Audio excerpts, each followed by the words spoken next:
Bible గ్రంథంలో సామెతల గ్రంథం 3వ అధ్యాయము 5వ వాక్య భాగములో ఈ రీతిగా వ్రాయబడింది.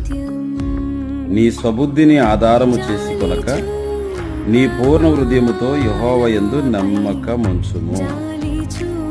ఇవ్వండి, స్వబుద్ధిని ఆధారం చేసుకొనక యెహోవా యందు నమ్మకముంచుమంటున్నాడు. చాలామంది సొంత బుద్ధి, సొంత ఆలోచనల మీద వారు ఆధారపడతారు. దేవుని వాక్యమును నమ్మలేకపోతున్నారు. ఎవరైతే నమ్ముతున్నారో వారు దేవుని శక్తిని, దేవుని కార్యాలను, దేవుని అద్భుతాలను చూడగలుగుతున్నారు. దేవుని కృపను వారు అనుభవిస్తున్నారు. కాబట్టి సొంత తెలివితేటల మీద ఆధారపడే దానికంటే దేవుని మీద ఆధారపడడం, ఎందుకంటే మనకంటే జ్ఞానవంతుడు కదా దేవుడు, మనకంటే గొప్పవాడు, శక్తి సంపన్నుడు. ఆయన మీద ఆధారపడి ఆశీర్వాదం పొందుతారు.